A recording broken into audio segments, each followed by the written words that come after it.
అందరికీ నమస్కారం. 2025 అక్టోబర్ 2వ తేదీ గురువారం రోజున తులరాశి వారి శుభ ఫలితాలను ఈ వీడియోలో తెలుసుకుందాం.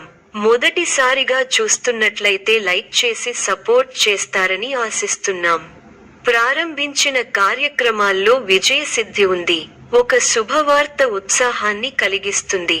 విందు, వినోద కార్యక్రమాల్లో పాల్గొంటారు. తోటివారి సహాయ సహకారాలు ఉన్నాయి. దైవబలం రక్షిస్తోంది. శ్రీ వెంకటేశ్వర స్వామి సందర్శనం శుభప్రదం. మనస్ఫూర్తిగా చేసే పనులు వెంటనే సిద్ధిస్తాయి. చేపట్టే పనుల్లో ఊహించిన ఫలితాలు వస్తాయి. మీ స్వధర్మం మిమ్మల్ని రక్షిస్తుంది. మంచి మనస్సుతో ముందుకు సాగితే సమస్యలు దూరమవుతాయి. అవసరానికి తోటివారి సహాయం అందుతుంది. ఆరోగ్యంపై శ్రద్ధ అవసరం. మొహమాటంతో ఇబ్బందులను ఎదుర్కొంటారు. ధన లాభం సూచితం. అపరిచితులతో జాగ్రత్తగా వ్యవహరించాలి. వచ్చిన అవకాశం చేజారకుండా చూసుకోవాలి.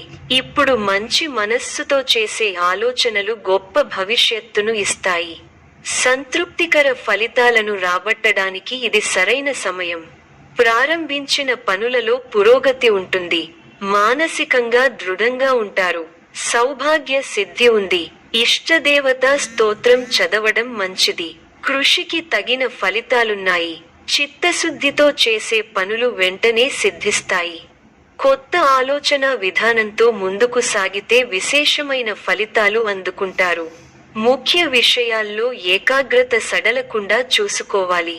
మీ మనోధైర్యంతో అసాధ్యాలను సుసాధ్యం చేస్తారు. ఆర్థికంగా ఎదుగుతారు. బంధుమిత్రుల ఆదరాభిమానాలుంటాయి. మీ ప్రతిభతో తోటివారిని ఆకట్టుకుంటారు. ఆధ్యాత్మికంగా శుభకాలం. అవగాహనతో ముందుకు సాగితే శుభం జరుగుతుంది. ముఖ్యమైన వ్యవహారాల్లో ఆవేశపడకుండా నిలకడగా ఉండటం ఉత్తమం. వారాంతంలో ప్రశాంతత చేకూరుతుంది. ఆరోగ్యం. ఈ రోజు ప్రశాంతమైన ఆహారం తీసుకుని విశ్రాంతి అవసరం. సంపద, ఆర్థికం ఖర్చులు ఎక్కువగా ఉండే అవకాశం ఉంది. కొన్ని అనవసర వసతులపై డబ్బు వెళ్లిపోవచ్చు. ఆదాయం కూడా సాధారణంగా ఉండే అవకాశం ఉంది. కానీ ఖర్చులను నియంత్రించటం ముఖ్యమే. సమాజంలో పలుకుబడి పెరుగుతుంది. ఆర్థిక వ్యవహారాలు ఆశాజనకంగా ఉంటాయి. వ్యాపారస్తులకు నూతన పెట్టుబడులు అందుతాయి.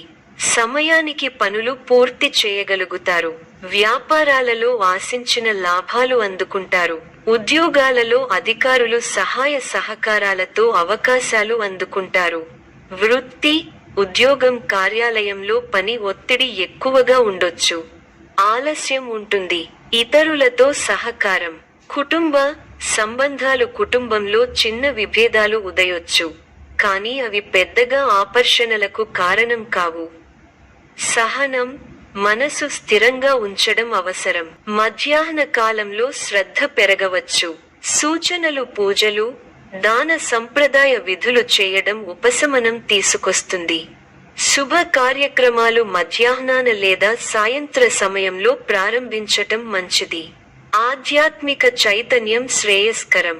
ఇతరులతో మాటలు మాట్లాడే ముందు ఆలోచించటం మంచిది. తులరాశి వారికి సూర్య ఆరాధన శుభప్రదం. మరిన్ని శుభ ఫలితాల కొరకు పశుపక్షాదులకు నీళ్లను ఏర్పాటు చేయటం శుభప్రదం.